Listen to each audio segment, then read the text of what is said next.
మందు మనం వినబోతున్న దైవ వర్తమానం యొక్క అంశం దేవా మా కన్నులు తెరువుము. మనం వినబోతున్న దైవ వర్తమానం యొక్క అంశం దేవా మా కన్నులు తెరువుము. ఎందుకు దేవా మా కన్నులు తెరవుము అని ప్రతి విశ్వాసి ప్రార్థన చేయాలో వాక్యమును కొట్టి ప్రభు చిత్తమైతే 5 అనుభవాలను 5 సందర్భాలను మీకు జ్ఞప్తికి తెచ్చే ప్రయత్నం చేస్తాను. యేసుక్రీస్తు ప్రభువారు అనేక ప్రాంతాల్లో ఆయన సంచరిస్తూ ఒకానొక మార్గాన ఆయన ప్రయాణం చేస్తూ ఉండగా పుట్టినది మొదలుకొని గుడ్డివాడైన ఒక మనుష్యుడు యేసు ప్రభుని వెతుక్కుంటూ ఆయన దగ్గరకు వచ్చాడు. ఆయన స్థితి ఎలా ఉందయ్యా అని అడిగితే అతడు తల్లి గర్భములో పుట్టినది మొదలుకొని గుడ్డివాడిగా ఉన్నాడు. అందుకు అతనికి పుట్టి గుడ్డివాడు అని పేరు పెట్టాడు. యేసుక్రీస్తు ప్రభు దగ్గరికి ఎంతోమంది మధ్యలో వచ్చినటువంటి సమస్యలతో వచ్చిన వారు ఉన్నారు. అయ్యా ఇది ఎప్పటి నుంచి వచ్చింది నీకు? ఈ అనారోగ్యం ఏంటి, ఈ బలహీనత ఏంటి, ఈ వ్యాధి ఏంటి, నా జీవితం మధ్యలోంచి నాకు వచ్చిందేంటి. ఆయన ప్రతి సమస్యను స్వస్థపరచగల దేవుడు గనుక ఆయన మధ్యలో నుంచి వచ్చిన సమస్యలను మాత్రమే కాదు, తల్లి గర్భము నుంచి వచ్చినటువంటి సమస్యను సైతము ఆయన స్వస్థత చేకూర్చగలిగిన సామర్థ్యం గలవాడు. దేవునికి స్తోత్రం చెప్పండి. హల్లెలూయా. బహుశా పుట్టుగుడ్డివాడు యేసయ్య దగ్గరికి వచ్చి ఇలా చెప్పుండొచ్చు, అయ్యా నా తల్లి గర్భములోంచి నేను బయటకు వచ్చిన దినం మొదలుకొని ఈనాటి వరకు నాకు వెలుగు ఎలాగా ఉంటుందో తెలియదు, ఈ లోకం ఎలా ఉంటుందో నాకు తెలియదు, నాకు దృష్టి లేదు, నాకు చూపు లేదు, నేను అంధుడుగా బ్రతికాను, అంధుడుగానే పెరిగాను. అయితే ఈ అంధత్వము ద్వారా నా జీవితం ఎదుర్కొన్న పరిస్థితులు ఏమన్నా ఉన్నాయా అని అడిగితే నేను అంధుడుగా ఉండడం ద్వారా నాకు మార్గము తెలియక నేను వెళుతున్న మార్గములో అనేకమైన వాటిని గుద్దుకుంటూ ఉన్నాను, అనేకమైన వాటిని నేను తగిలించుకుంటూ ఉన్నాను. అందువల్ల నా దేహానికి గాయాలు అవ్వడం మొదలుపెట్టాయి. నాకు కనబడడం లేదు, నేను చేరాల్సిన గమ్యం ఎలా వెళ్ళాలో తెలియక నేను వెళుతున్న మార్గములో అడ్డుగా వస్తున్న వాటిన్నింటినో నేను తగిలించుకుంటూ గుద్దుకుంటూ ఉన్నాను. నా అంధత్వాన్ని బట్టి నాకు గాయాలు అవుతున్నాయి. నా అంధత్వాన్ని బట్టి నా జీవితానికి అవహేళన ఏర్పడుతుంది. చూసిన ప్రతివాడు కూడా నన్ను అవమానపరుచుచూ ఉన్నాడు. నేను ఎందుకు నీ వద్దకు వచ్చానంటే, యేసయ్యా నా కళ్ళు తెరవ్వా. దేవునికి స్తోత్రం. హల్లెలూయా. వెంటనే యేసుక్రీస్తు ప్రభువారు ఆ గుడ్డివాడితో మాట్లాడుతూ ఉండగా యేసు ప్రభు శిష్యులను యేసు ప్రభు ఒక ప్రశ్న అడిగారు. యేసు ప్రభు శిష్యులకు ఒక ప్రశ్న వచ్చింది. ఏంటంటే, ప్రభువా వీడు గుడ్డివాడిగా మారడానికి వీడు కారణమా, వీడి తల్లిదండ్రులు కారణమా అని అడిగారు శిష్యులు. వారు అడిగిన ప్రశ్నకు సమాధానంగా యేసు ప్రభు చెప్పిన మాట ఏంటంటే, వీడు పుట్టుగుడ్డివాడిగా మారడానికి వీడు కారణం కాదు, వీడి తల్లిదండ్రుల పాపాలు కారణం కాదు. మరెందుకు వీడు పుట్టుగుడ్డివాడిగా పుట్టి బ్రతకాల్సి వచ్చింది అని అడిగితే, దేవుని నామ మహిమార్థకరముగా వీడు గుడ్డివాడై పుట్టాల్సి వచ్చింది అని యేసు ప్రభు వారు చెప్పారు. ఆ తదుపరి అర్థం చేసుకుందాం సందర్భాన్ని. ఆ తదుపరి యేసుక్రీస్తు ప్రభు వారు ఆ వ్యక్తి దగ్గరికి వెళ్ళి ఆయన్ని స్వస్థపరిచే విధానములో ఒక ప్రత్యేకమైన బాణి ఆయన ఉపయోగించారు. అంతవరకు ఎవరిని స్వస్థపరచడానికి ఆయన అటువంటి ప్రక్రియ చేయలేదు. ఈ గుడ్డివాని విషయంలో మాత్రమే ఈ కార్యాన్ని చేశారు. ఆయన ఏం చేశాడంటే, ఆయన నేల మీద తన ఉమ్మును వేశాడు. నేల మీద ఆయన తన ఉమ్మును వేసి ఆ ఉమ్మును మట్టితో కలిపి దాన్ని బురదగా చేశాడు. చూస్తున్న ప్రతివాడు ఛీ ఇదేం పని, ఇంతటి అసహ్యమైన పని ఏంటి అని అందరూ చేదరించుకుంటున్నప్పటికీ ఆ గుడ్డివాడికి చెప్పుంటారే, ఆయన నీ కళ్ళు స్వస్థపరచడం ఎలాగున్నా కానీ ఆయన ఎలాంటి పద్ధతి ద్వారా చేస్తున్నాడో తెలుసా? ఆయన తన నోటిలో ఉన్న ఉమ్ముని నేల మీద వేస్తున్నాడు, ఆ ఉమ్మిని మట్టితో కలుపుతున్నాడు, ఆ మట్టి నీ కళ్ళుకు పాముతున్నాడు. చూసుకో, ఇలాంటి స్వస్థత పొందడం కంటే అసలు నీ కళ్ళు రాకపోవడమే మంచిదేమో, ఆలోచించుకో. ఇది అవమానకరంగా, ఇది నీ విలువకు ఇబ్బందికరంగా, నీకు అవహేళనకరంగా నీకు లేదా? ఎందుకు వచ్చిన పని అది అని చెప్పి చుట్టుపక్కల వారు అతన్ని ఏదో రకంగా ఆ పని జరిగించుకోకుండా చెప్పండి, ఆపించి ఉండొచ్చు. అయితే ఆ గుడ్డివాని యొక్క ప్రతిస్పందన ఏంటంటే, ప్రభువా నువ్వు ఉమ్ము వేసినా నాకు ఇష్టమే, ఆ ఉమ్మును బురదగా మార్చి నా కళ్ళుకి ఇచ్చినా నాకు ఇష్టమే. లోకం ఈ పనిని చూసి ఎన్ని రకాలుగా లోకము విమర్శించినా అది వారికి అవమానముగా, హేళనగా, అయా వెర్రితనముగా అనిపించిన నాకు ఇష్టమే. కానీ నా ఉద్దేశం ఏంటంటే నా కళ్ళు తెరవబడ్డమే నాకు ముఖ్యం. దేవునికి స్తోత్రం చెప్పండి. హల్లెలూయా. అతని స్పందన యేసు ప్రభువు వారు చూశారు. అంటే ఇదిగో నన్ను నేను అర్పించుకుంటున్నాను ప్రభువా, నువ్వేం చేసినా ఇదిగో దేవా నా జీవితం, నా శరీరం నీకు అంకితం, నీకు అర్పితం. నువ్వు బురద రాస్తావో, ఉమ్ము రాస్తావో, ఏం చేస్తావో నీ ఇష్టం, నువ్వేమన్నా చేయి, నీకు అర్పిస్తున్నాను. కానీ నాకు కళ్ళు తెరవబడ్డము నాకు ముఖ్యం, నేను ఆ వెలుగును చూడడం నాకు ముఖ్యం. దేవునికి స్తోత్రం. అతని తగ్గింపును, అతని అంకిత భావాన్ని, అతని సమర్పణను యేసుక్రీస్తు ప్రభువారు చూసి అతని కళ్ళకు ఆ మట్టితో రాయబడినటువంటి ఉమ్మును అతని కళ్ళకు రాసి ఆయన చెప్పిన మాట ఏంటంటే, షిలోయమును కోనేటి దగ్గరికి వెళ్ళి కడుక్కో అని చెప్పారు. ప్రభువా ఇంత ప్రాసెస్ ఎందుకు నాయనా? ఒకానొకప్పుడు నీ దగ్గరకు ఒక గుడ్డివాడు వచ్చినప్పుడు అతని కళ్ళ మీద చేతులు వేసి తెరవబడునుగాక అన్నప్పుడు అతని కళ్ళు తెరవబడ్డాయి కదా. అలా నీ చేతి స్పర్శతోనే స్వస్థపరిచేయచ్చు కదా, ఈ ప్రాసెస్ అంతా ఎందుకు? లేదు లేదు లేదు, దేవుని మహిమ కొరకు అతడు ఎంతవరకు దిగుతాడో, ఎంతవరకు తగ్గించుకుంటాడో, నేను నాది అనే అహంభావం లేకుండా, దేవా ఉమ్ము రాసినా నాకు ఇష్టమేనయ్యా, నా ఉద్దేశం ఏంటయ్యా అంటే నాకు స్వస్థత కలగాలి, నా నేత్రాలు తెరవబడాలి. దేవునికి స్తోత్రం. అతడు వెతుకుతూ వెతుకుతూ వెతుకుతూ ఆ వెతుకులాటలో షిలోయం అనే కోనేటిని కనుగొన్నాడు. కనుగొన్న తర్వాత అతడు ఆ కోనేటిలోకి దిగి ఆ నీళ్ల చేత అతడు తన కళ్ళను కడుక్కున్నాడు. బైబిల్ చెప్తున్న మాట ఏమిటంటే, వెంటనే వాడి నేత్రములు తెరవబడెను. దేవునికి స్తోత్రం. ఈనాడు అనేక మంది వ్యక్తుల జీవితాల్లో కూడా దేవుడు ఈ కార్యాన్ని చెయ్యాలి అని ఆశపడుతున్నాడు. కారణం ఏంటంటే, ఈ లోక దేవత విశ్వాసులైన వారి అనేకుల హృదయాల్లో సత్యాన్ని గ్రహించకుండా, వాక్యాన్ని గ్రహించకుండా, రక్షణ అనుభవాన్ని గ్రహించకుండా, ఈ లోక సంబంధమైన యుగ సంబంధమైన దేవత అనేకుల కళ్ళకు అంధత్వపు పొరను పుట్టించింది. ఈ అంధత్వపు పొర కలిగిన వారు సత్యాన్ని గ్రహించలేక వారు చేస్తుందే కరెక్టు, వారు మాట్లాడుతుందే కరెక్టు అనేటువంటి ఒక అజ్ఞానపూరితమైనటువంటి భక్తిని జరిగిస్తూ ఉన్నారు.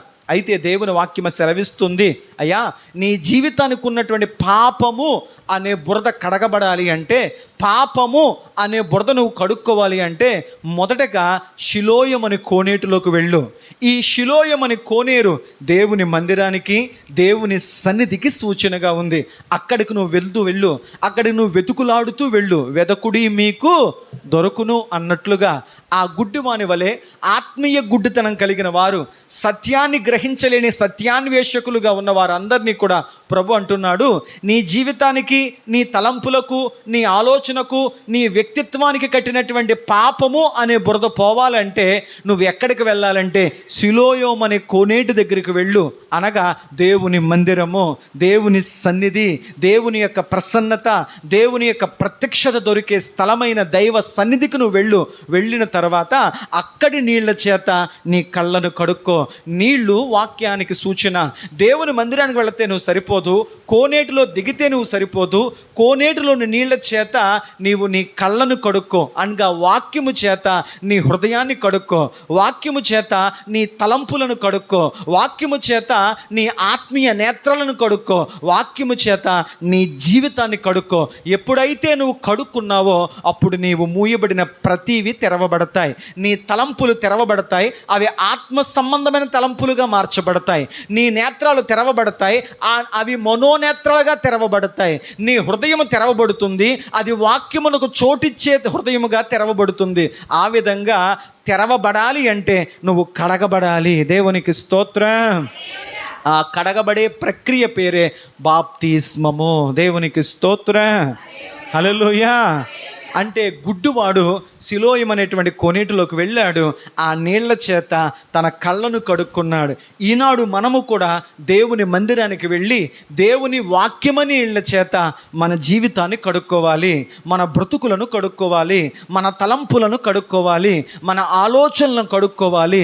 దాని పేరే రక్షణ, మారు మనస్సు, బాప్తిస్మము అనే అనుభవము. చదవబడిన మూలవాక్యాన్ని మనం గ్రహించగలిగితే అక్కడ ఏమని రాయబడిందంటే, అనేక మంది వ్యక్తులు అక్కడికి వచ్చి వాడు కోనేట్లోకి వెళ్ళేటప్పుడు గుడ్డివాడిగా వెళ్ళాడు. కానీ కోనేట్లోంచి బయటకు వచ్చేటప్పుడు తెరవబడినటువంటి నేత్రాలతో బయటకు వచ్చాడు. వాడికి వెలుగు కనపడుతుంది, వాడికి లోకం కనపడుతుంది, వాడు యేసుక్రీస్తు యొక్క ముఖ సౌందర్యాన్ని చూడగలుగుతున్నాడు. అనేకులు ఆ గుడ్డివాడి దగ్గరకు వచ్చి, ఏ గుడ్డివాడా, ఒకప్పుడు నీ విదే మార్గము గుండా బిచ్చమడుకునేవాడు కదా, నీ బ్రతుకు అలాంటిది కదా, నీ గతం అలాంటిది కదా, నీ స్థితి అలాంటిది కదా, నీ పరిస్థితి అలాంటిది కదా, నీ ఆర్థిక స్తోమత అది కదా, నువ్వు బిచ్చమడుకునే గుడ్డివాడవు కదా, నీ కళ్ళు ఎలా తెరవబడ్డాయి? మన మూలవాక్యం అదే. వారు నీ కన్నులు ఎలాగూ తెరవబడినని అతనిని అడగగా అతడు చెబుతున్న సాక్ష్యం ఏంటంటే, అయ్యా, ఒకప్పుడు నేను గుడ్డివాడినే, ఒకప్పుడు మేము బిచ్చమొత్తుకునేవాడినే, ఒకప్పుడు నేను చీకటిలో బ్రతుకుతూ చీకటినే చూస్తూ ఉన్నవాడిని. అయితే యేసు అను ఒక మనుష్యుడు నా దగ్గరకు వచ్చాడు.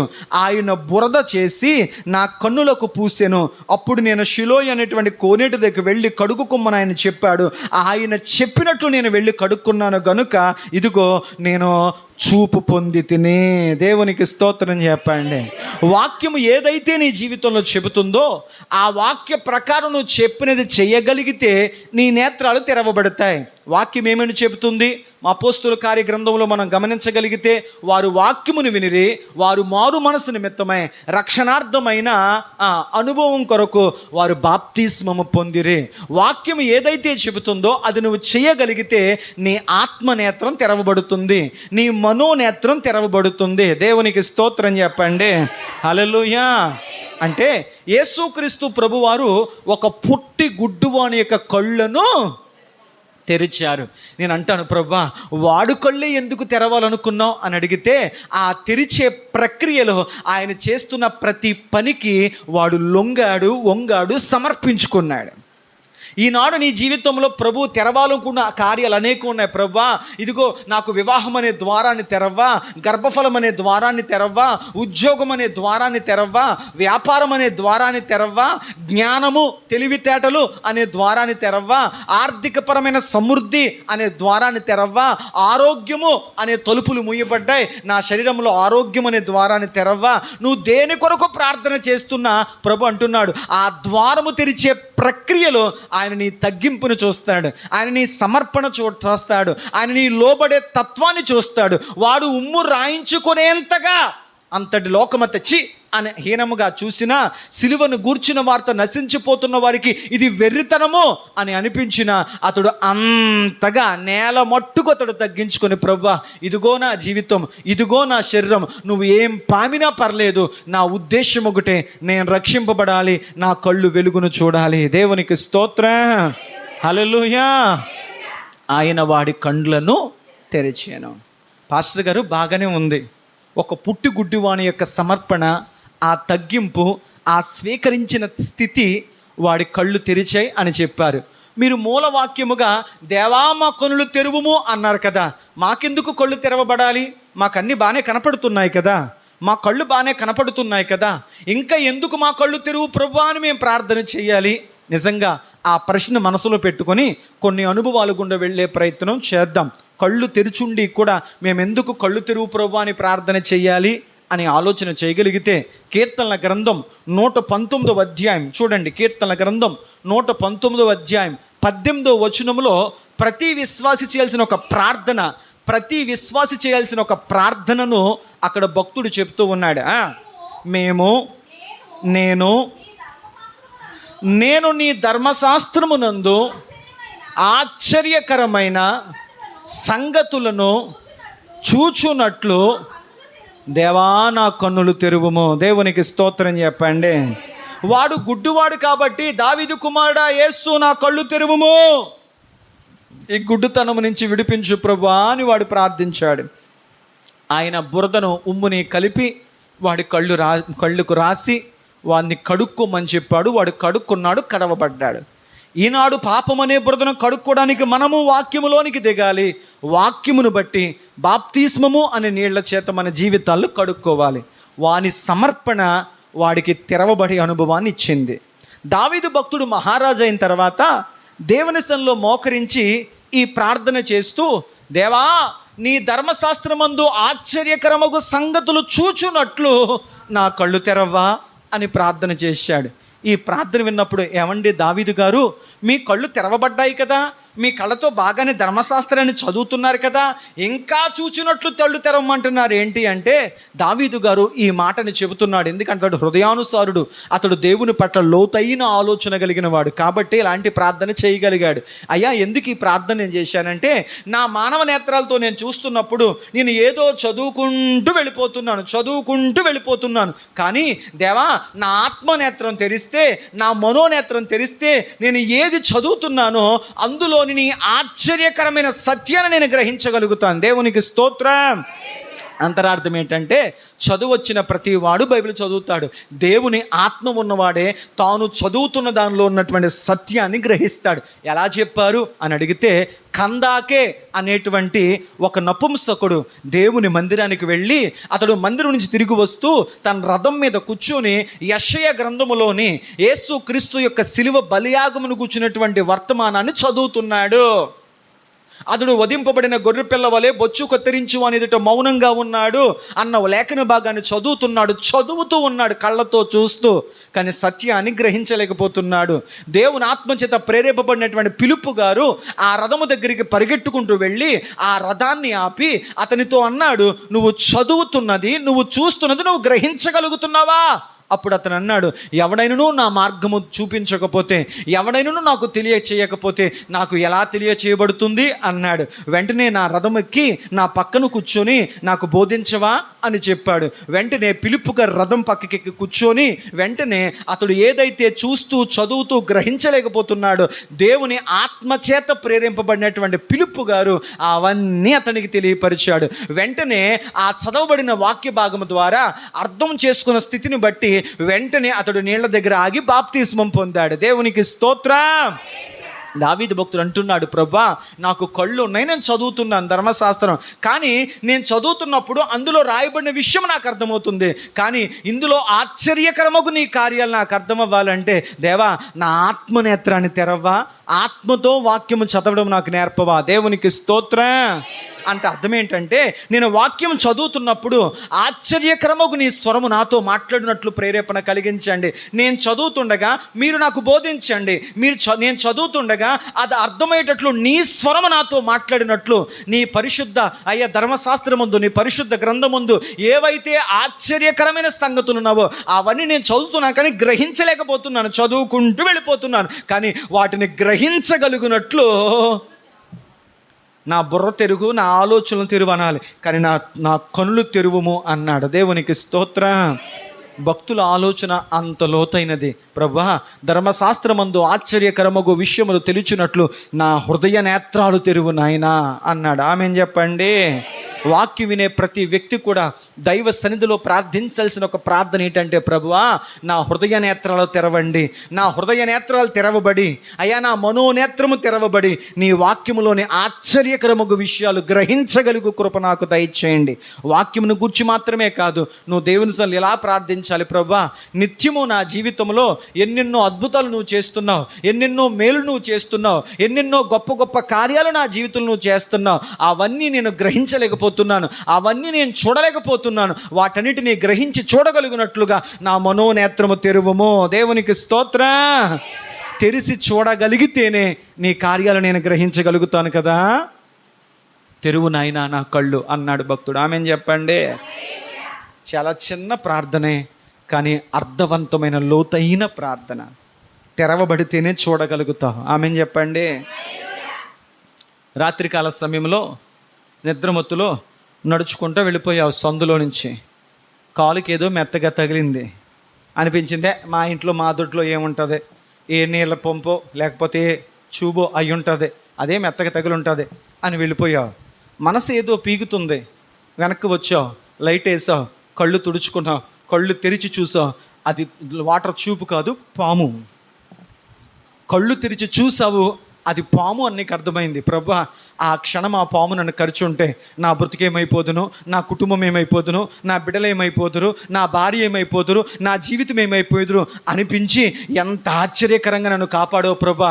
నా కళ్ళు తెరవబడి చూశాను కాబట్టి దేవుడు నన్ను కాపాడాడు అని నాకు అర్థమైంది. నా జీవితంలో అలా నేను చూడకుండా నన్ను కాపాడినవి ఎన్ని నా జీవితాల్లో జరిగిపోతున్నాయో ఇవన్నీ చూడగలుగునట్లుగా నా కళ్ళు తెరవా అన్నాడు. దేవునికి స్తోత్రం చెప్పండి. అంటే కొన్ని కార్యాలు నా కళ్ళకు కనపడుతున్నాయి, కొన్ని కార్యాలు నాకు తెలియకుండానే నా చుట్టూ జరిగిపోతున్నాయి. చూస్తున్న వాటిని సాక్ష్యాలుగా చెప్పగలుగుతున్నాను, చూడలేని వాటిని గుర్తించలేకపోతున్నాను. నీ ఆశ్చర్యకరము కార్యములన్నింటినీ చూడాలి, వాటన్నిటి గురించి సాక్ష్యం చెప్పాలి. అది వాక్యములోనూ నాకు కనపడాలి, నా జీవితములోనూ నాకు కనపడినట్లు నా కళ్ళు తెరువుమో. దేవునికి స్తోత్రం. ఈ మాటను మరొకలా చెప్పి ముందుకు వెళతాను.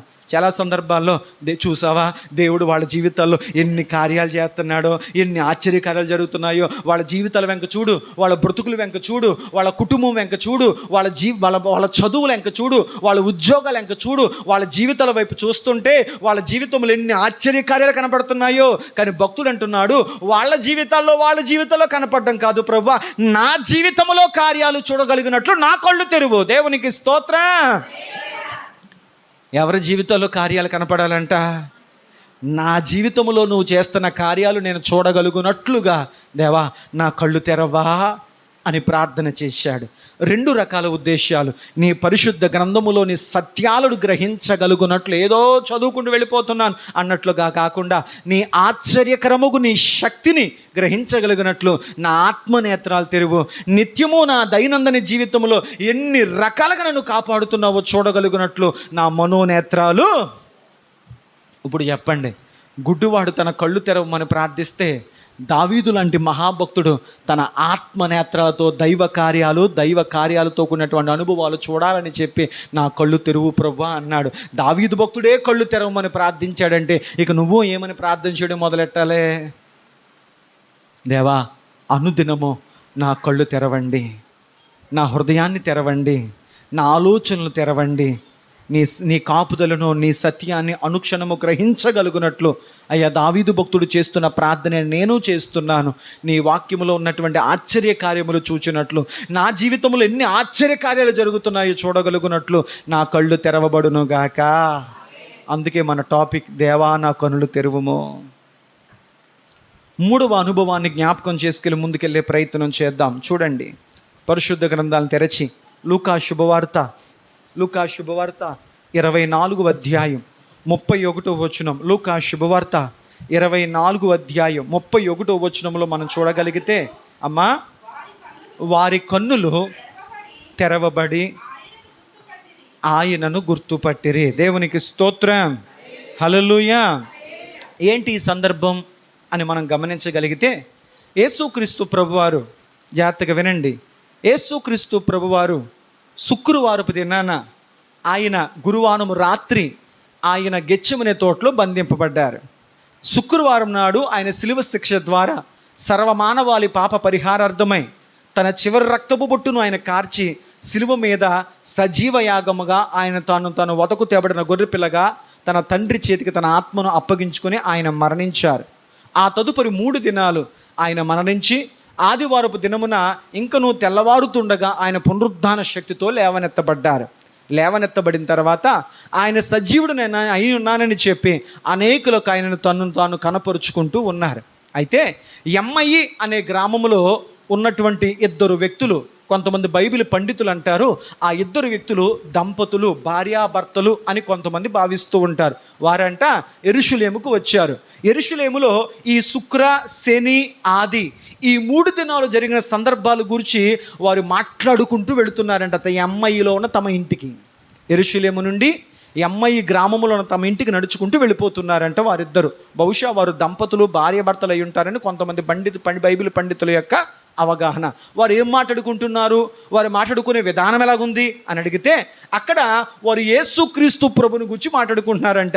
యేసుక్రీస్తు ప్రభు వారు ఇదిగో శుక్రవారం నాడు ఆయనకి ఇలా జరిగింది, శనివారం నాడు అలా సమాధిలో ఉన్నారు, ఆదివారం నాడు ఇలా పునరుద్ధాన శక్తితో ఆయన లేవనెత్తబడి వెళ్ళిపోయారు అని చెప్పి ఆయన గూర్చినటువంటి విషయాలను గురించి వారు మాట్లాడుకుంటున్నారంట. ఆ యేసు ప్రభుని గురించి మాట్లాడుతున్నారు. ఆ మాటల సందర్భంలో ఆయనకు జరిగిన పరిస్థితులను బట్టి వారు దుఃఖ స్వరముతో మాట్లాడుకుంటున్నారంట. అంటే యేసు ప్రభుని గురించి మాట్లాడుతున్నప్పుడు ఆయన శిలువ బలియాగమును బట్టి ఆయన మాకు దూరమయ్యాడు అనే అనుభవాన్ని బట్టి వారు వేదనతో, ఆందోళనతో, అభద్రతతో, దుఃఖముతో కూడిన హృదయాలతో నింపబడిన వారై దుఃఖ స్వరముతో వారు యేసు ప్రభు గురించి మాట్లాడుకుంటూ వెళుతున్నారంట. హల్లెలూయా. ఈ లోపల యేసు ప్రభు వారు వారిని గుర్తించి నా గురించి ఇద్దరు మాట్లాడుకుంటే మూడో వ్యక్తిగా నేను లేకపోతే ఎలాగా? వాక్యం సెలవిస్తుంది కదా, ఆయన నామము పేరట ఇద్దరు లేక ముగ్గురు ఎక్కడ కూడి ఉంటాడో వారి మధ్యలోకి ఆయన వస్తాడు. వీరిద్దరూ కలిసి కూడి నా గురించే కదా మాట్లాడుకుంటున్నారు అని చెప్పి ఆయన వారి దగ్గరికి వెళ్ళాడంట. చూడండి, ఆ మాట మీకు జ్ఞాపకం చేస్తాను. 24వ అధ్యాయం లూకా శుభవార్త 15వ వచనం. వారు సంభాషించుచు ఆలోచించుకొనుచుండగా యేసు ఆయనే దగ్గరకు వచ్చి, దేవునికి స్తోత్రం చెప్పండి. ఇప్పుడు చెప్పండి, యేసయ్య నా దగ్గరికి రావాలి, యేసయ్య నాతో కూడా నడవాలి, యేసయ్య నా కుటుంబంలోకి రావాలి, యేసయ్య నా కుటుంబముతో కూడా నడవాలి, యేసయ్య నా జీవితంలోకి రావాలి, యేసయ్య నా జీవితంతో పాటు నడవాలి. ఎప్పుడు జరుగుతుందయ్యా అంటే ఆయనను గూర్చి నువ్వు మాట్లాడుతున్నప్పుడు, ఆయనను గూర్చి నువ్వు ఆలోచిస్తున్నప్పుడు ఆయన నీతో ఉంటాడు, నిన్ను నడిపించడానికి ఇష్టపడతాడు. అందుకే నీ కుటుంబ ప్రార్థన అంత ప్రాముఖ్యమైంది. ఏ కుటుంబం అయితే కూడుకొని దేవుని స్తుతిస్తూ దేవుని వాక్యము గురించి ఆలోచిస్తూ ప్రార్థిస్తారో ఆయన అనుకుంటాడంట, ఈ కుటుంబము నా గురించి మాట్లాడుతుంది, నన్ను గురించి స్తుతిస్తుంది, నన్ను గురించి ప్రార్థిస్తుంది కనుక వీరి యొద్దకు నేను వెళ్ళాలి, వీరితో కలిసి నేను నడవాలని ప్రభు కోరుకుంటాడంట. అందుకే కుటుంబ ప్రార్థన చేయండి. దేవునికి స్తోత్రం. ఎమ్మయ్య గ్రామానికి వెళుతున్న వారిద్దరూ కూడా ఆయన గూర్చి మాట్లాడుతూ ఆయన గూర్చి ఆలోచన చేస్తూ నడుస్తున్నారంట. యేసు ప్రభు అది గ్రహించి నా గురించి మాట్లాడుతున్నారే, నా ఆలోచనలతో వారు నడుస్తున్నారే అని చెప్పి ఆయన వారికి దగ్గరగా వచ్చి ఆయన వారితో కలిసి నడవడం ప్రారంభించారు. అయితే ఆయన గురించే మాట్లాడుకుంటున్నారు. అంటే యేసు ప్రభుని గురించే మాట్లాడుకుంటున్నారు, యేసు ప్రభుని గురించి ఆలోచిస్తున్నారు, యేసు ప్రభుతోనే కలిసి నడుస్తున్నారు. కానీ అయితే వారు ఆయనను గుర్తుపట్టలేకపోయారు, ఎందుకంటే వారి కళ్ళు మూయబడినవి అని ఉంది. ఆయన లేడు అనే ఆలోచన చేత, ఆయన మాకు దూరం అయిపోయాడు అనే ఆలోచన చేత మా జీవితం ఏంటో, మా బ్రతుకేంటో, మా భవిష్యత్తు ఏంటో, మా భక్తి ఏంటో, మా ఆత్మీయత ఏంటో, మా గమ్యం ఏంటో అనే అయోమయ ఆలోచనల మధ్యన ఆయన గుర్తుపట్టలేనంతగా పరిస్థితులు వారి కళ్ళు మూసేశాయంట. యేసు ప్రభుకి ఈ చేదు అనుభవం చాలాసార్లు జరిగింది. ఆయన్ను గుర్తుపట్టలేకపోయారు ఆయనకు ప్రియమైన వారే. ఉదాహరణ, యేసుక్రీస్తు ప్రభు వారు ఆయన 4వ జామున నీటి మీద నడుస్తూ ఉన్నప్పుడు ఆయనకు ప్రియాతిప్రియమైన శిష్యులు ఆయన గుర్తుపట్టకపోగా ఏమన్నారంట? భూతము, దెయ్యము అని రకరకాలుగా ఆయన గురించి మాట్లాడారంట. ఆయన గుర్తుపట్టకపోగా ఆయన దెయ్యముగా భావించేశారంట. అంత మాత్రమే కాదు, 51వ యెషయా గ్రంథంలో రాయబడిన మాట, ఆయన మనుషుడు చూడనల్లని వానిగా, గుర్తుపట్టలేని వాడిగా ఆయన మారిపోయాడు. తన పరలోకముందున్న తండ్రి మాత్రమే కాదు, మనుషులు సైతము గుర్తుపట్టనంతవా ఆయన దేహము గాయపరచబడింది. గుర్తుపట్టలేని పరిస్థితి. ఇంకా చెప్పాలి అంటే ఆయన పునరుద్ధాన శక్తితో వేకుజాములు లేవనెత్తబడినప్పుడు మర్దలేని మరియయు వేరొక మరియయు ఆయన దేహమునకు సుగంధ ద్రవ్యములు రాయాలని చెప్పి పట్టుకొచ్చారు. అప్పటికి దేవుని దూత ద్వారా రాయ కదిలింపబడింది. ఆయన సమాధిలో లేడు. ఈ లోపల అక్కడ ఒక వ్యక్తి కనపడితే ఆయన యేసు ప్రభువు అని వారు గుర్తించలేక వెళ్ళిపోయిన దగ్గర అంటున్నారంట, అయ్యా మా యేసుక్రీస్తు ప్రభు యొక్క పార్థివ దేహాన్ని ఎవరో ఎత్తుకుపోయినట్టుకున్నారు, మీకు తెలిస్తే మాతో చెప్పండి అనుకుని ఆయన్ని గుర్తుపట్టలేక వారు మాట్లాడుతున్నది తోటమాలితో అనుకున్నారంట. 3 సందర్భాలు ఆయన గుర్తుపట్టలేకపోయారు. సముద్రం మీద ఆయన గుర్తుపట్టలేక భూతము అన్నారు. గాయాలతో ఆయన గుర్తుపట్టలేక ఆయన గొర్రెపిల్లగా ఉన్న ఆయన గుర్తుపట్టలేకపోయారు. మూడవది, ఆయన పునరుద్ధాన శక్తితో లేవనెత్తిబడి వారికి కనబడితే ఆయన పునరుద్ధాన శక్తిని బట్టి ఆయన గుర్తుపట్టలేక ఆయన తోటమాలి అనుకున్నారంట. ఈ అమ్మాయి గ్రామంలో వెళుతున్న వారు, వారి హృదయాలు, వారి యొక్క ఆత్మనేత్రాలు దుఃఖము చేత, వేదన చేత, భయము చేత నింపబడ్డాయి గనుక, కళ్ళు మూయబడ్డాయి గనుక యేసు ప్రభుని గురించి మాట్లాడుకుంటున్నా, యేసు ప్రభుని గురించి ఆలోచిస్తున్నా ఆయన్ను గుర్తుపట్టలేకపోయారంట. ఎంత వేదనో, ఎంత వేదనో. దేవునికి స్తోత్రం చెప్పండి. హల్లెలూయా. వెంటనే అది చదువుకుంటూ వెళ్ళిపోతూ ఉంటే 16వ వచనం చూడండి. అయితే వారాయనను గుర్తుపట్టలేకుండా వారి కన్నులు మూయబడెను. నడుచుచు మాటలేమని అడగగా వారు దుఃఖ ముక్కులై నిలిచి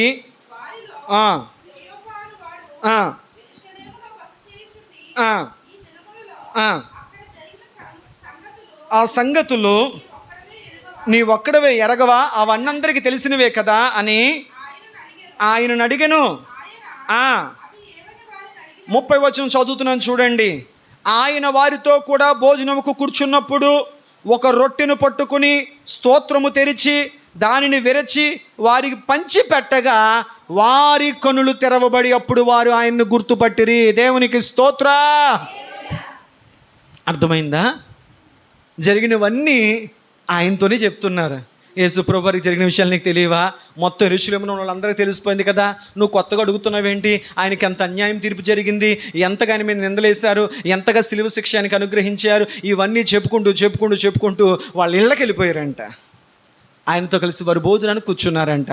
భోజనం చేస్తున్నప్పుడు ఆయన ఒక రొట్టెను ఎత్తుకొని కృతజ్ఞతాస్తుతులు చెల్లించి దానిని విరచి వారికి చేతికిచ్చినప్పుడు, అది వారు తిన్నప్పుడు, అప్పుడు వారి యొక్క నేత్రాలు తెరవబడ్డాయి. దేవునికి స్తోత్రం చెప్పండి. హల్లెలూయా, హల్లెలూయా. వారి కన్నులు తెరవబడెను. దేవునికి స్తోత్రం.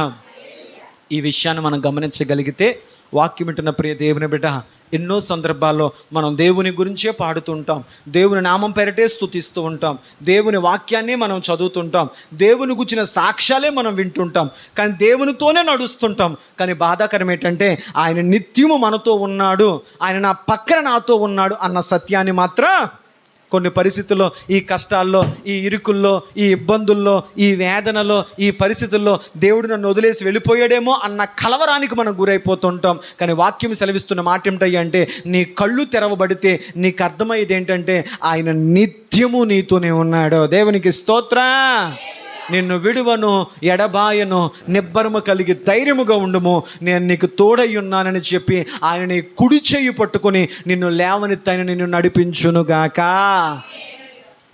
ఆత్మనేత్రము తెరవబడిన వాడికి అర్థమవుతుంది. అది కష్టమైన, ఇరుకైనా, ఇబ్బంది అయినా, మంచి అయినా, చెడైనా, ఏదైనా నా దేవుడు నాతోనే ఉన్నాడు.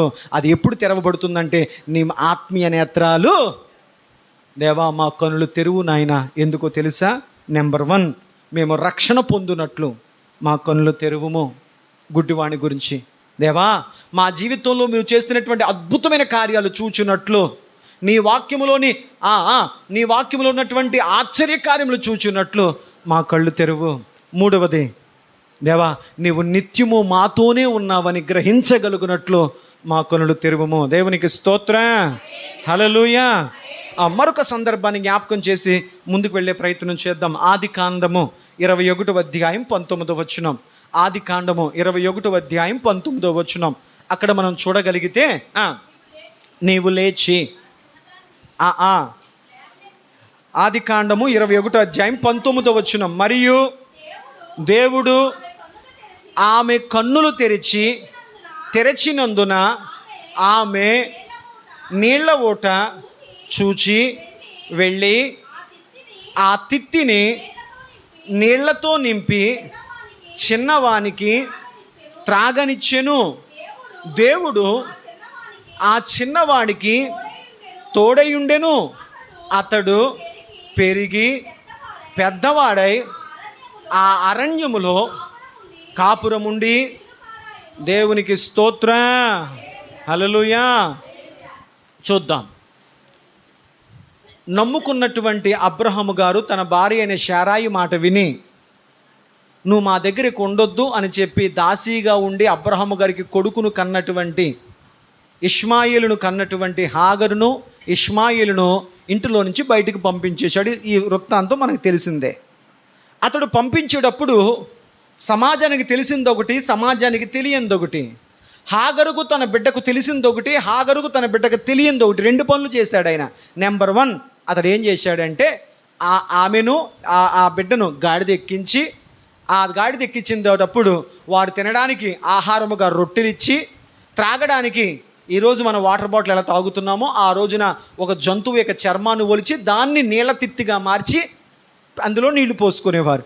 అలా ఒక వాటర్ బాటిల్ నీళ్ళ తిత్తిచ్చి అతడు ఆహారం ఇచ్చి వాళ్ళను పంపించాడు. మీ బ్రతికేదో మీ భవిష్యత్తు మీరు బతకండి అని పంపించేశాడు.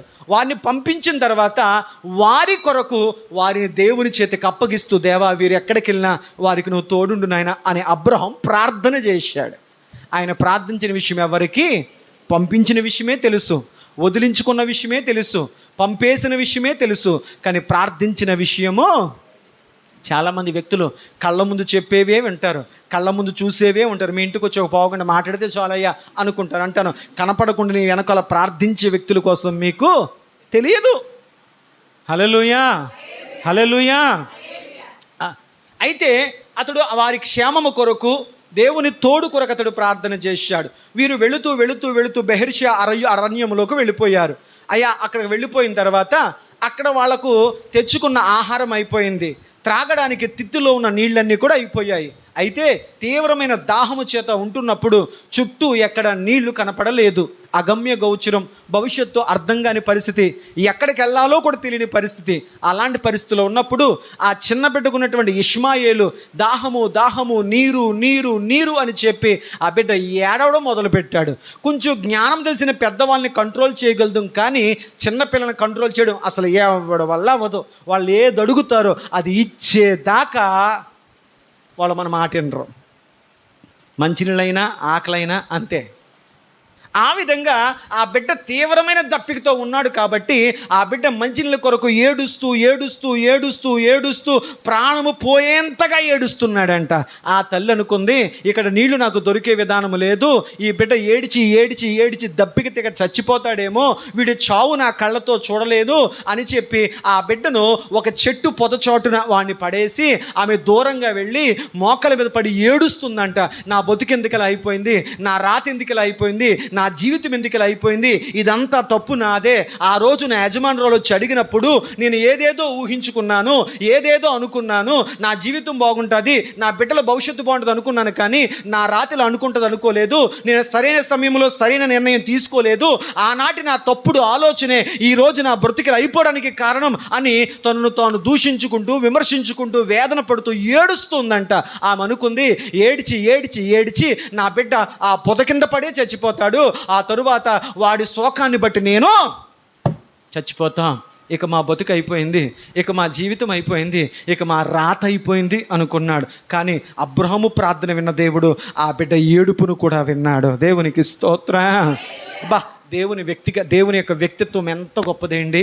కొన్నిసార్లు మనకు వినపడినా కానీ మాట్లాడావా, పిలిచావా, అప్పుడు చెప్పావా, నాకు వినపడలేదు, వినపడి కూడా అబద్ధమాడేస్తాం మనం. కానీ దేవుడు ఎంత గొప్పవాడయ్యా అంటే మన నోటి మాటల ప్రార్థన వింటాడు, రెండవది మన హృదయ వేదన ప్రార్థన వింటాడు, మూడవది మన కన్నీళ్లు చేసే ప్రార్థన వింటాడు. అంత మాత్రమే కాదు, నేల మీద ఒలికిన హేబేలు రక్తము యొక్క ప్రార్థన కూడా విన్నాడు. దేవునికి స్తోత్రం. నా దేవుడు ఏ రూపములో ప్రార్థించినా వింటాడు. అంటాడు, అయ్యా నీ తమ్ముడైన హేబేలు రక్తము నేల మీద ఒలికింది కదా, ఆ రక్తము నాకు మొరపెడుతుంది అయ్యా, నాకు వినపడింది. రక్తము దేవునికి మొరపెడితే రక్తము యొక్క ప్రార్థన విన్నాడు. కన్నీళ్లు ప్రార్థిస్తుంటే ఆ కన్నీళ్ళ చుక్కల యొక్క ప్రార్థన దేవుడు విని, ఇదిగో నీ కన్నీళ్లను నేను తుడుస్తూ ఉన్నాను, నీ కన్నీటి బాష్ప బిందువులు నాకు మొరపెడుతున్నాయి అన్నాడు. అంత మాత్రమే కాకుండా హృదయములో వేదనతో ప్రార్థిస్తుంటే హృదయాంతరంగ రహస్యములో ఉన్న వేదన కరిగిన ప్రార్థన ఆయన విన్నాడు. అలాగే ఆ పసిబిడ్డ కన్నీళ్లను కూడా దేవుడు విన్నాడు. దేవునికి స్తోత్రం. వెంటనే ఏం జరిగింది అని మనం చదువుకున్నప్పుడు దేవుడు హాగరు యొక్క కళ్ళు తెరిచెను. దేవా నా కనులు తెరువుము. హాగరు కళ్ళు తెరవబడ్డాయి. ఆమె కనిపించింది, ఇదేంటి ఇంతకుముందు ఇక్కడ ఈ నీళ్ళు ఇక్కడ ఉన్నట్లు నాకు కనపడలేదేంటి?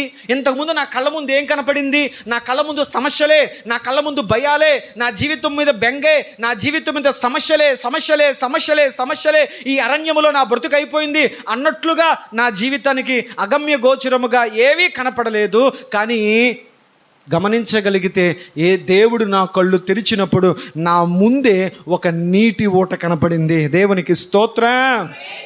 అర్థం కాని పరిస్థితి ఏంటంటే, దేవుడు ఎన్నో సందర్భాల్లో అన్ని అద్భుతాలు మన కళ్ళ ముందే పెడతాడు.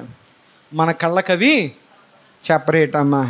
అందుకే వాక్యము కోడ్ చేస్తూ ఉంది, ఆయన కార్యాలు కంటికి కనపడవంటే. నీ కళ్ళ ముందు ఉంటాయి, నీకు కనపడవు, నీ చెవులకు వినపడవు, నీ హృదయానికి. అంటే హాగరు కళ్ళ ముందు నీటి ఊట ఉన్నా ఆమె కళ్ళకి ఆ నీటి ఊట కనపడలే. ఎందుకు కనపడలేదంటే ఆమె కళ్ళు నీటి ఊట వైపు కాదు, ఆమె కళ్ళు సమస్యల వైపు ఉన్నాయి. నా బతుకేంటలా అయిపోయింది, నా రాతి ఏంటలా అయిపోయి, నమ్మి నమ్మి నమ్మి వెళితే నా జీవితం ఎందుకు ఇలా అయిపోయింది, నా భవిష్యత్తు ఏంటో, నా బిడ్డ జీవితం ఏంటో, మా తలరాత ఏంటో అని ఆమె కళ్ళ ముందు భవిష్యత్తు లేని, గమ్యము లేనటువంటి సమస్యలే కనపడ్డాయి. కానీ ఆమె కళ్ళ ముందు ప్రభు పెట్టిన నీటి ఊట కనపడలేదు. ఆమె చెప్పండి. సమస్యలు ఎప్పుడు అలాగే ఉంటాయి. ఆ సమస్యల్లో కూడా నీ జీవితంలో నీటి ఊట పుట్టించగల దైవ సన్నిధిలో మోకరించగలిగితే నువ్వు ఉన్న చోటే దేవుడు నీకు నీటి ఊటను పుట్టించునుగాక. నువ్వు పరిగెత్తుకుంటూ వెళ్ళాల్సిన పని లేదు. నువ్వు ఎక్కడుండి మోకరిస్తావో అక్కడే దేవుడు నీకు నీటి ఊట పుట్టిస్తాడు. నువ్వు చేయాల్సింది ఏడుపులు కాదు, పెడబొబ్బులు కాదు, బెంగలు కాదు, తిండ మానేయడం కాదు, ఇక ఏవేవో ప్రయత్నాలు కాదు. నువ్వు వేయాల్సింది మోకాళ్ళు, నువ్వు అడగాల్సింది దేవుణ్ణి. నువ్వు ఉన్న చోటే, నువ్వు మోకాళ్ళు వేసిన చోటే ఆయన నీటి ఊట పుట్టించునుగాక. ఇంత వాక్యం విన్నా నీ కళ్ళు మూసుకుపోతే చావడానికి వెళ్తావు. ఇంత వాక్యం విన్నాక నీ కళ్ళు తెరిస్తే నీటి ఊట కొరకు మోకరించి ప్రభుని గోజాడతావు. దేవునికి స్తోత్రం. నాకు చెప్పొద్దు సమస్యలు, దేవుడు దారి చూపించేశాడు. నీకు చేయాల్సింది నువ్వే. సానుభూతి కొరకు ఎవరికి చెప్పకండి. సానుభూతి చెప్పితే అమ్మా అని వదిలేస్తాం. కానీ దేవుడు నీ మీద సానుభూతి పడేలా నువ్వు ప్రార్థించగలిగితే నీ జీవితంలో నూతనమైన ఊటలు పుట్టునుగాక. ఊహించని ఒక కార్యం, బ్రతుకు అయిపోయింది, జీవితం అయిపోయింది, ఇక ముగిసిపోయింది, నేను నా బిడ్డ ఇక అయిపోయినట్లే అనుకుందామే. కానీ అరణ్యములో నీరు దొరకని చోట దేవుడు నీటి ఊటను పుట్టించాడు. ఆమె హాగరు చూసుకో, నీటి ఊట నీ కళ్ళ ముందే ఉంది, మందిరంలోనే ఉన్నావు, నువ్వు ప్రార్థించక నీటి ఊట పుడతలేదు. ప్రార్థించో, ఇక అవన్నీ పక్కన పడే. వెంటనే నీటి ఊటను గుర్తించింది. ఆమె వెంటనే ఏం చేసింది తెలుసా? నీటి ఊటను గుర్తించిన తర్వాత తన దగ్గర ఖాళీ అయిపోయినటువంటి నీటి తిత్తి తీసుకుంది. అది ఖాళీ అయిపోయిన నీటి తిత్తి. ఆ ఖాళీ నీటి తిత్తిని తీసుకెళ్ళింది. ఆ ఊటలోంచి నీళ్ళన్నిటితో నీటి తిత్తి నిండగా పట్టేసింది. ఆమె తాగేసింది. వెంటనే తీసుకెళ్ళి తన బిడ్డకు కూడా పట్టించింది. దేవునికి స్తోత్రం. హల్లెలూయా. నా తల్లి, నీ జీవితంలో ఒక మంచి భక్తి చేయి, ఒక మంచి ప్రార్థనా జీవితాన్ని కలిగి ఉండు. కాలక్షేపానికి వచ్చి మందిరానికి వెళ్ళిపోవద్దు, హాజరేయించుకుంటాకు వచ్చి మందిరానికి వెళ్ళిపోవద్దు. అలా ఉంటే నీ జీవితము, నీ భవిష్యత్తు ఎండిపోయే ప్రమాదం ఉంది. దేవుని దగ్గరికి వచ్చి గోజాడు, దేవుని దగ్గరికి వచ్చి బతిములాడు. దేవా నా కళ్ళు తెరువు నాయన, నాకు సమస్యలే కనపడుతున్నాయి, నాకు భవిష్యత్తు కనపడడం లేదు, నా కళ్ళు తెరువు నాయన, నా కళ్ళు తెరువు నాయన, దేవా నా కనులు తెరువుము అని నువ్వు ప్రార్థించగలిగితే దేవుడు ప్రార్థన ద్వారా నీ జీవితంలో ఏ మేలులు దాచిపెట్టాడో అవి నీటి ఊటలుగా నీకు దేవుడు కనపరుచునుగాక. నీటి ఊట కనపడింది, ప్రార్థన అని నీటి ఊట కనపడింది. వెంటనే ఆ ఖాళీ అయిపోయిన తన హృదయంలోనికి, ఖాళీ అయిపోయిన తన హృదయం అనే నీటి తొత్తులోనికి ఆ నీళ్లతో నింపేసుకుంది. దేవునికి స్తోత్రం. దావీదు అంటున్నాడు, దేవా నా హృదయంలో పాపం ఉండకుండానట్లు నీ వాక్యముతో నింపేసుకుంటున్నాను, నీ మాటలతో నింపేసుకుంటున్నాను, నీ ఆలోచనలతో నింపేసుకుంటున్నాను, నీ స్తుతితో నింపేసుకుంటున్నాను, నీ ప్రార్థనతో నింపేసుకుంటున్నాను. ఇది ఖాళీగా ఉంటే భయాలు వచ్చేస్తున్నాయి, బెంగలు వచ్చేస్తున్నాయి, భీతులు వచ్చేస్తున్నాయి, మానసికమైన చింతలు వచ్చేస్తున్నాయి, జీవితం మీద విరక్తి వచ్చేస్తుంది, బ్రతకడమే అనవసరం అన్నట్లు ఆలోచనలు వచ్చేస్తున్నాయి. ఇది ఖాళీగా ఉంటే ఇవన్నీ వచ్చి నిండిపోతున్నాయి. ఇది ఖాళీగా ఉండకుండా ఉండడం కొరకు నీ స్తుతితో, నీ ప్రార్థనతో, నీ మాటలతో, నీ ఆలోచనతో, నీ దైవికమైన వాక్యముతో నింపుకుంటున్నాను ప్రభువా. దేవునికి స్తోత్రం. నువ్వు నింపుకున్న దాన్ని బట్టి నీ నోరు మాట్లాడుతుంది. ఏం జీవితంలో అండి, ఏం బతుకులే అండి అన్నావంటే నువ్వు నిరాశతో నింపేసుకున్నావు నీ మనస్సుని. లేదు లేదు లేదు లేదు, వాక్యం చదువుతుంటే నాకంటే గొప్ప గొప్ప సమస్యలతో ఉన్న వాళ్ళ అద్భుతాలు జీవితాలు మారాయి అంటే నువ్వు నూతనమైన నిరీక్షణతో నింపుకున్నావు నీ హృదయాన్ని. హృదయం నిండిన దాన్ని బట్టి అమ్మ నేను చెప్తున్న మాటలు వాక్యంలో అయినా హృదయాన్ని దేనితో నింపుకుంటే మాటలు అవే బయటకు వస్తాయి. నిరుత్సాహంతో, కృంగుదలతో, దిగజార్చే ఆలోచనలతో హృదయాన్ని నింపుకోవద్దు. నిన్ను ప్రోత్సహించే వాటితో, నిన్ను బలపరుచుకునే వాటితో, అయ్యా బైబిల్ గ్రంథంలో ఉన్నటువంటి ఆశ్చర్యకరమైన సంగతులతో, ఆ తల్లి జీవితంలో, ఆ తండ్రి జీవితంలో, ఆ యవనస్తుని జీవితంలో అంత అద్భుతం జరిగిందా అని ఆ ఆశ్చర్యకర సంగతులతో నీ హృదయాన్ని నింపుకో. అప్పుడు నీలో నుంచి ఒక ఆశ్చర్యకరమైన నిరీక్షణతో కొన్ని సాక్ష్యం బయటకు వస్తుంది. దేవునికి స్తోత్రం. తన హృదయం అనే తిత్తిని నీళ్లతో నింపుకుంది, ప్రార్థనతో నింపుకుంది, వాక్యముతో నింపుకుంది, దైవ సన్నిధితో నింపుకుంది. నింపుకున్న తర్వాత ఒరే బాబు నేను తాగేస్తానే, నా ఆత్మీయ దప్పికి తీర్చేసుకుంటానే, నువ్వు ఆడుకుంటాకి వెళ్ళిపోనా. చిన్నపిల్లడు కదండి, కుర్రతనం కదండి, సెల్ ఫోన్ కదండి, టీవీ కదండి, సరదా కదండి అని వాడు వదిలేదు. బాధ్యత గల తల్లిగా, తన బిడ్డ దప్పిక ఎరిగిన తల్లిగా ఆమె ఆ బిడ్డకు ఆ నీళ్ల తిత్తులో ఉన్నటువంటి నీళ్లు తాగించింది. ఆమె చెప్పండి హల్లెలూయా. జ్ఞానవంతురాలు తన ఇల్లును కట్టుకున్నా అంటే తన అంతరార్థం ఏంటంటే నీ కుటుంబ యోగక్షేమాలు చూడటం మాత్రమే కాదు, నీ కుటుంబ సభ్యుల ఆత్మీయ యోగక్షేమం కూడా నువ్వు చూడాలి.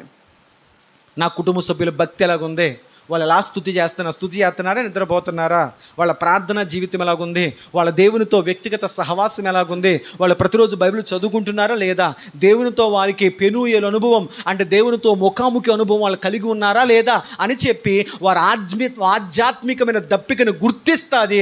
ఆ దప్పిక తీర్చడానికి తన వంతు ప్రయత్నము చేస్తుంది. దేవునికి స్తోత్రం. హల్లెలూయా.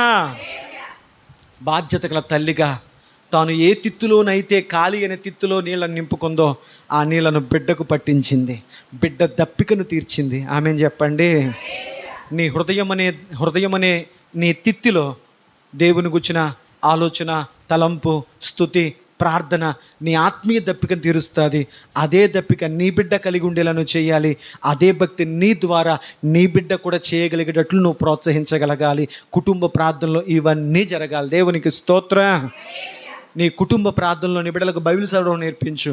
నీ కుటుంబ ప్రార్థనలో నీ బిడ్డలకు ప్రార్థించడం నేర్పించు. నీ కుటుంబ ప్రార్థనలో నీ కుటుంబ పరిస్థితులు అర్థం చేసుకోవడం వారికి నేర్పించు. చిన్న వయసులో పెద్దరికంగా ఆలోచిస్తారు. దేవునికి స్తోత్రం. అది నేర్పించకపోతే చిన్న వయసులో పెద్ద మాటలు మాట్లాడతారు. అప్పుడంట వయసుకు తగ్గట్టు మాట్లాడు కదా. చిన్న వయసులో పెద్ద మాటలు కాదు, చిన్న వయసులో పెద్దరికం రావాలి. ఎప్పుడు వస్తుంది ఆ బాధ్యత? ఎప్పుడు వస్తుంది? నువ్వు కుటుంబ ప్రార్థనలో నీ బిడ్డల పట్ల బాధ్యత కలిగి దప్పిక తీర్చగలిగితే. దేవునికి స్తోత్రం. ఇది ఆలోచిస్తే లోతైన విషయాలు, లేకపోతే చెప్పుకుని వెళ్ళిపోతామే. తీరా ఆ బిడ్డ దప్పిక తీరింది. దేవుడు ఏం చెప్పాడు కదా, హాగరు ఎక్కడికి వెళ్ళొద్దు, ఎక్కడ నీకు నీటి ఊట కనపడిందో, ఎక్కడ నీ దప్పిక తీరిందో, ఎక్కడ నీ బిడ్డ దప్పిక ప్రాణము తెప్పరిలిందో అక్కడే ఉండిపో, నేను దీవిస్తానని చెప్పాడు.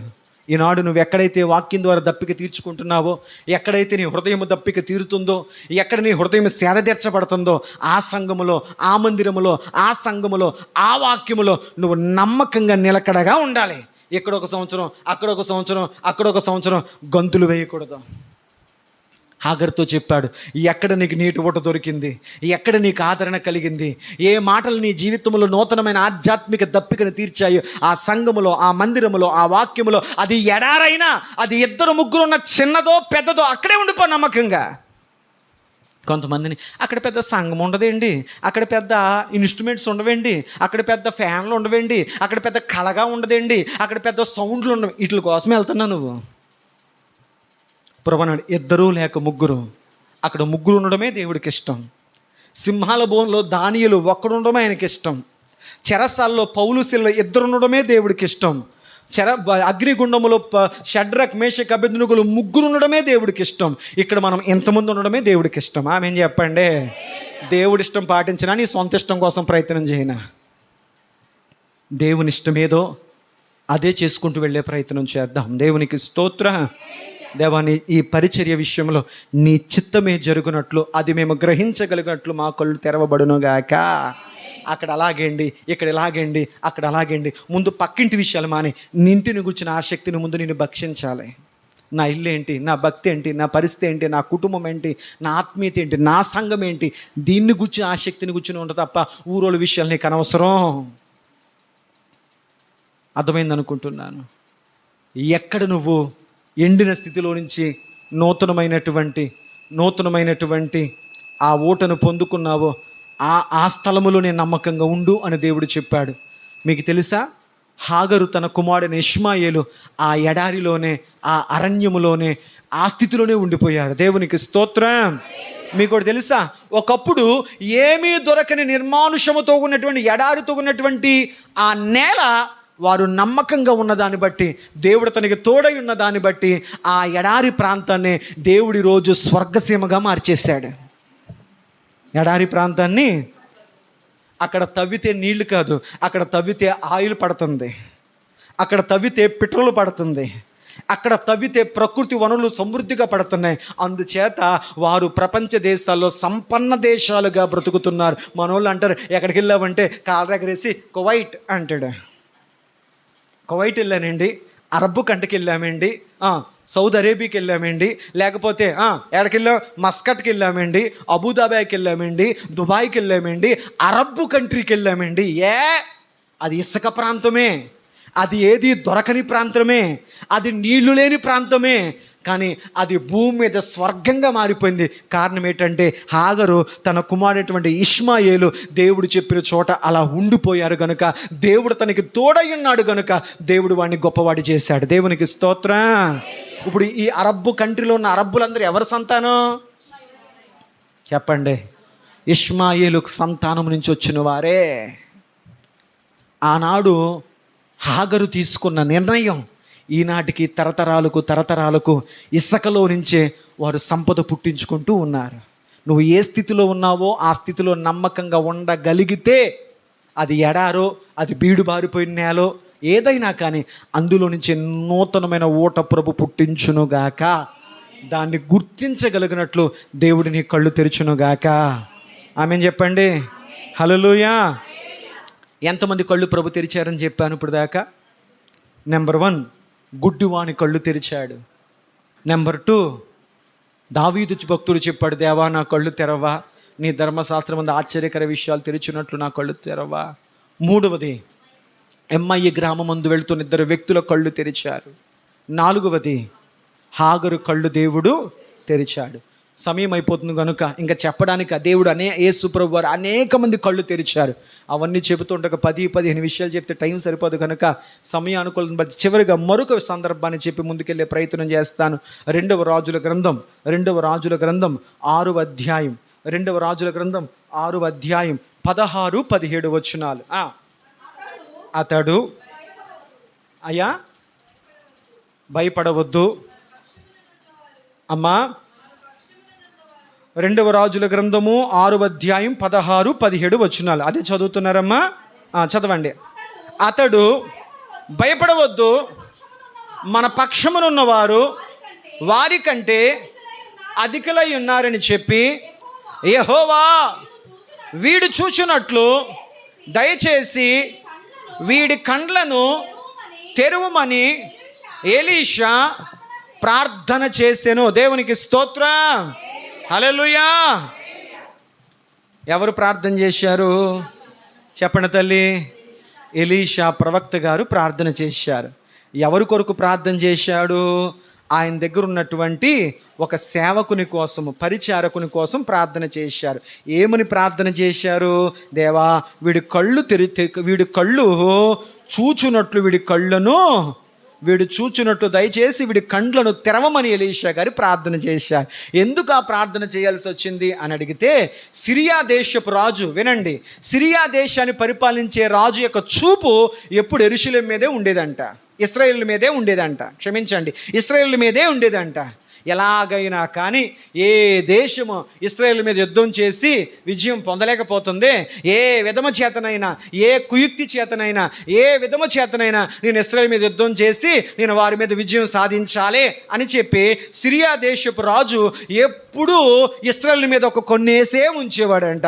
కానీ దురదృష్టం ఏంటయ్యా అంటే అతడు ఎన్నిసార్లు యుద్ధానికి వెళ్ళినా ఇశ్రాయేలు రెడీగా ఉండేవారంట, ఎవరో వార్త చెప్పేస్తున్నట్లు.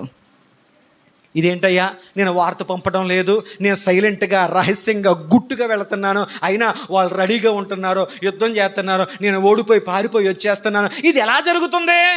ఆ రాజు ఎంత తెలివైనోడు అంటే అప్పుడు వాడు చెప్పారంట, రాజు తెలివైనోడు కాదయ్యా, ఆ రాజు దగ్గర ఒక దైవజనుడు ఉన్నాడు.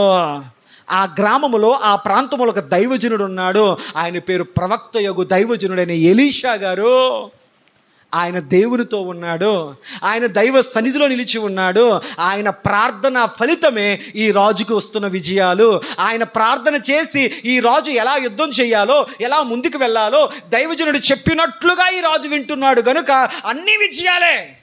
కాబట్టి నువ్వు జయించాల్సింది, నువ్వు ముచ్చటించాల్సింది, నువ్వు పడగొట్టాల్సింది రాజును కాదు, అతనికి వెన్నుపూసగా నిలబడుతూ మార్గదర్శిగా నిలబడినటువంటి దైవజనుణ్ణి. ముందు ఆయన్ని పట్టుకో అన్నాడు ఎవరో సలహా ఇచ్చిన వాడు. తెలుసా, ఈ తలంపు ఈనాటిది కాదు, ఆనాటి నుంచి జరుగుతుంది సాతాను ప్రక్రియ. ఏంటంటే ఇశ్రాయేలుని పట్టుకోవాలంటే ముందు దైవజనుడిని పట్టుకో, దైవజనుడిని పడగొట్టు. యేసుక్రీస్తు ప్రభువారి ద్వారా 12 మంది శిష్యులు ఏర్పాటు చేయబడ్డాడు. ఈ 12 మంది శిష్యులు రాబో దినాల్లో ప్రపంచమంతటికి ఆయన సువార్తను వ్యాప్తి చెందబోయేటువంటి సువార్త కరపత్రికలుగా మారబోతున్నారు కనుక వారు సిద్ధపడక ముందే వారి గురువును పడగొట్టాలని చెప్పి యేసుక్రీస్తు ప్రభు అని సిలువ బలియాగమునకు వెళ్ళే ప్రక్రియగా అప్పగించే ప్రయత్నం చేశాడు సాతానుడు. అంటే అర్థం ఏంటంటే యేసు ప్రభు అని మరణానికి అమ్మేస్తే, అప్పగించేస్తే ఈ 12 మంది చెదిరిపోతారో, దీనివల్ల పరిచర్య వాడు అనుకున్నట్లు ఏమీ జరగలేదు. ఆయన పునరుద్ధానుడిగా లేచాడు, ఈ 12 మందిని ఆయన మండించాడు. 12 వాడు జాయిన్ అయ్యాడు కదా, 12 మంది గుండెను మండించాడు. ప్రపంచ నలుమూలల వాళ్ళ ద్వారా సువార్త వ్యాప్తి చెందింది. పౌలును చంపేస్తే పరిచర్య ఆగిపోద్దే అనుకున్నాడు. కానీ పౌలు మరణం తర్వాత అనేక మంది యవనస్తులను దేవుడు లేవనెత్తాడు, పరిచర్య అద్భుతంగా జరిగింది. ఈనాటి దినాల్లో కూడా అయ్యా అనేక సంఘాలు తయారైపోతున్నాయి. వందలాది మంది, వేలాది మంది, లక్షలాది మంది దేవుని బిడలగా, క్రైస్తవులుగా మారిపోతున్నారు. వీటన్నిటికీ కారణం ఏంటంటే, వీటన్నిటిని అదుపు చేయాలంటే ఒక సంఘము ఒక కాపరి కింద ఉంటుంది, ఒక దైవజనుడి కింద ఉంటుంది. ఆ దైవజనుడు వాక్యం ద్వారా ఏమి నేర్పితే ఆ సంఘములో వేలాది మంది అదే ఆచరిస్తారు కనుక ఆ సంఘం అనే గొర్రెలు చెదిరిపోవాలంటే ముందు కాపరిని కొట్టాలి. తీసేస్తే, ఎలీషాను మూసేస్తే, ఎలీషాను ముట్టడి వేస్తే ఇశ్రాయేలు ప్రజలందరూ ఓడిపోతారని చెప్పి రాత్రికి రాత్రి వచ్చి ముట్టడి వేసాడంటే ఎవరింటి చుట్టూ? ఎలీషా ప్రవక్త ఇంటి చుట్టూ మొత్తం గుర్రములతో, రౌతులతో, బళ్ళాలతో, కత్తులతో, వేలాది మంది సైన్యముతో ముట్టడి వేసాడంట. ఎలీషా గారు పొద్దున లెగ్గానే ఆయన పని ఒకటే, లోకం ఏమైపోతున్నా, చుట్టుపక్కల ఏం జరుగుతుందో ఆయనకు అనవసరం. పొద్దున్న లెగ్గానే ఆయన మోకాళ్ళు వేసి ప్రార్థించుకొని దేవుడితో మాట్లాడతాడు, దేవా ఈరోజు నా జీవితం ఎలా ఉండబోతుంది, ఈరోజు నా నోటి మాటలు, నా హృదయ ధ్యానము నీకు అంగీకారములైనట్లుగా నీ చిత్తముతో నీ చెయ్యి పట్టుకొని నా కనులు తెరిచి నన్ను నడిపించు ప్రభువా అని చెప్పి ఎలీషా గారు వేకుజాము లెగ్గానే ప్రార్థన చేసుకుంటారు. మరి పరిచారకుడు, పనోడు, సేవకున్నాడు కదా, ఆడికి పెద్ద పని ఏముంది? నామకార్థం వస్తాడో వెళతాడు, అసలు బైబిల్ కూడా తెరవడం. ఎందుకో భక్తి నాకు అర్థం కాదు. రావడము, పొద్దున్న లెగడము, ఇక ప్రార్థన లేదు, మోకాలు లేదు, ఏమీ లేదు, చీపు పట్టుకుని బయటకు వచ్చేసాడు. ఏం తుడుతాకి? మా పనులేండి, మా వ్యాపకాలేండి, మా చక్కబెట్టేసుకోవాలండి. విలువైన దాన్ని లోపల జరుగుతుంటే దాన్ని వదిలేసి చీపు పట్టుకుని బయటకు వచ్చాడు తుడిసేద్దామని. వాడు బయటకు వచ్చి చుట్టూ చూసేసరికి అతని ఇంటి చుట్టూ వేలాది మంది సైనికులు కత్తులతో, బళ్ళాలతో, గుర్రాలతో, రథములతో వీళ్ళని పట్టుకోవడానికి, చంపడానికి వచ్చారని తెలిసి వాడు గుండె జారి చీపురు అక్కడ పడేసి పరిగెట్టుకుంటూ బొబ్బాలు పెట్టుకుంటూ లోపలికి వెళ్ళిపోయాడు. దైవజనుడా మన మీదకి ప్రమాదం వచ్చేసింది, మన మీదకి ఉపద్రవం వచ్చేసింది, మన మీదకి ఆపద వచ్చేసింది, మనం చావంచుల్లోకి వెళ్ళిపోయాం, ఇంతకాలం భక్తి ప్రార్థన మనల్ని కాపాడలేకపోయింది, ఇదిగో మన చుట్టూ శత్రువులు ఆవరించేశారు అని గ్లోబో దీపం అని గోలెట్టేస్తున్నాడంట. వాడి కళ్ళుకి అది కనపడింది. ఆత్మీయత లేని వాడి కళ్ళకు సమస్యలే కనపడతాయి. హల్లెలూయా, హల్లెలూయా. ఎలీషా గారు అతడు చెప్పిన మాటలు విని నిజమా లేదా అని బయటకు వచ్చి కూడా చూడలే. ఉంటే ఉన్నాయి వస్తే రాని, ఎందుకై నీకు ఆ ధైర్యము అని అన్నప్పుడు ఎలీషా గారు ప్రార్థించారు, ప్రభువా యెహోవా, వీడు చూచున్నట్లు వీడి కళ్ళు తెరువు నాయనా. వీడు నాతో కలిపి మోకాళ్ళు ఎత్తలేదు, సరైన భక్తి చేయట్లేదు, అందుకే వీడి కళ్ళకి ఏం కనపడ్డాయి? సమస్యలు, వేదనలు, ఇవి ఖర్చులు, ఇవే కనపడ్డాయి. నాకు కనపడుతుంది, వీడికి కనపడతలేదు కనుక నేను ప్రార్థిస్తున్నాను, నా కళ్ళకి ఏది కనపడుతుందో వీడికి అది కనపడునట్లు వీడి కళ్ళు తెరవ్వా. కళ్ళు తెరిచాడు దేవుడు. ఇప్పుడు వెళ్ళి చూడు అన్నాడు. ఇప్పుడు వాడికి ఏం కళ్ళకి పడిందో చూడండి అక్కడ. 17వ వచనం, యెహోవా వీడు చూచున్నట్లు దయచేసి వీడి కండ్లను తెరవమని ఎలీషా ప్రార్థన చేయగా యెహోవా ఆ పనివాడి కండ్లను తెరిచేను గనుక వాడు ఎలీషా చుట్టూను పర్వతపు అగ్ని గుర్రముల చేత రథముల చేత నిండియుండుట చూచెను. దేవునికి స్తోత్రం. పర్వతపు అగ్ని. ఏ అగ్ని అంట? పర్వతాల అగ్నికి పేరేంటి? లావా. అగ్ని పర్వతం బద్దలైతే బయటకు వచ్చే అగ్ని పేరేంటి? లావా. ఒక అగ్ని పర్వతం పేలి బయటకు వస్తే ఆ లావా కారుతూ కారుతూ కారుతూ సముద్రంలో పడితే ఆ సముద్రపు నీరు సైతము ఆ లావా అగ్నిని ఆర్పలేదంట. అర్థమైంది అనుకుంటున్నాను. సముద్రపు నీళ్ళల్లోకి లావా పడుతున్నా వెంటనే ఆ లావాన నీరు ఆర్పలేదంట. అంతటి అగ్ని లావాలో ఉంటుందంట. దేవునికి స్తోత్రం. హల్లెలూయా. అలాంటి అగ్ని రథముల మీద దేవుని దూతలు లక్షలాది మందిగా ఎలీషా చుట్టూ. అబ్బా, ఎవరు చుట్టూ అంట? అక్కడ అదే ఉన్నట్టుంది కదా. ఏం రాయబడింది అక్కడ? మాట చదవండి ఒకసారి. దేవునికి స్తోత్రం. మనం చదువుకుంటూ వెళ్ళిపోతాం, ఆశ్చర్యకర విషయాలు గమనించాం. ఎవరు చుట్టూ అంట? మరి ఆ పనోడు చుట్టూ ఎందుకు లేరు? వాడి చుట్టూ సమస్యలే ఉన్నాయి, అప్పులే ఉన్నాయి, భయాలే ఉన్నాయి, బెంగలే ఉన్నాయి, అవే కనపడుతున్నాయి వాడికి. కానీ ఎలీషా గారు దేవుణ్ణి చూస్తున్నాడా? ఇవి ఎప్పుడన్నా ఉంటాయి. ఇలా బతుకుతున్నానంటే, ఇలా జీవించున్నానంటే, ఇలా తినగలుగుతున్నానంటే నా దేవుని బట్టి. ముందు ఆయన పని చెయ్యాలి. ఏది పక్కన పెట్టాలో, ఏది ముందెట్టుకోవాలో అర్థం కాకపోతే జీవితం అంతా అయోమయంగా మారిపోద్ది. జరిగింది ఏంటయ్యా అంటే, వీడి కళ్ళుకు చూపించిన ఆయన అంటే వాడికి ఇంతకుముందు కనపడింది కాదు, ఇప్పుడు దేవుని శక్తి వాడికి కనపడింది, దేవుని కాపుదల వాడికి కనపడింది, దేవుని సంరక్షణ భద్రత వాడికి కనపడింది. హల్లెలూయా, హల్లెలూయా.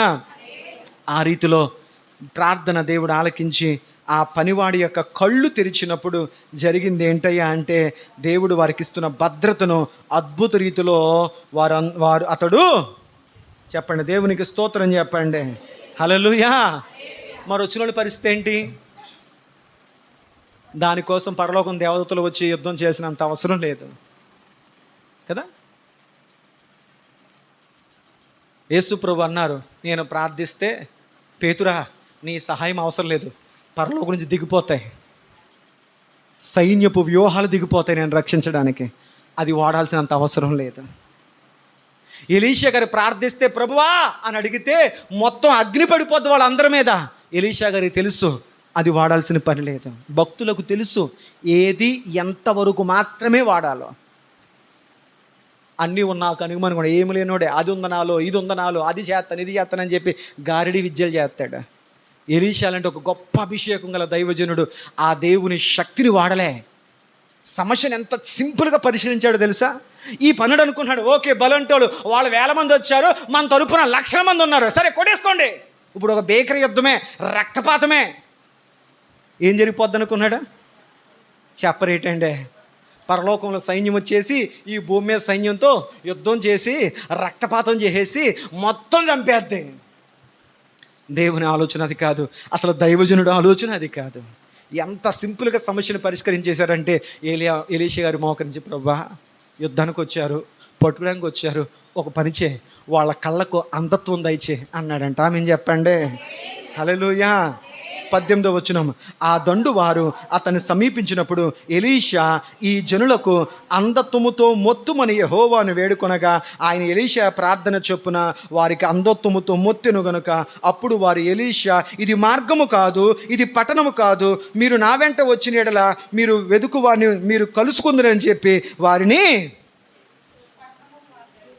తీసుకెళ్ళిపోయాడు. దేవునికి స్తోత్రం. వాళ్ళను గుడ్డోళ్ళని చేశాడు. వాళ్ళను గుడ్డు వాళ్ళని చేసి బయటికి తీసుకెళ్ళిపోయాడు. చేర్చాల్సిన చోటుకి చేర్చేశాడు. దేవునికి స్తోత్రం. ఎందుకు ఈ మాటలు నేను చెప్తున్నానంటే, దేవుడు కళ్ళు తెరిస్తే నువ్వు నిత్యము దేవుని కృప ద్వారా ఎంత భద్రత పొందుకుంటున్నావో నీకు అర్థమవుద్ది. ఒక మాట జ్ఞాపకం చేసి ముగించేస్తాను. కీర్తన గ్రంథం 34వ అధ్యాయం 7వ వచనం. కీర్తన గ్రంథం 34వ అధ్యాయం 7వ వచనం.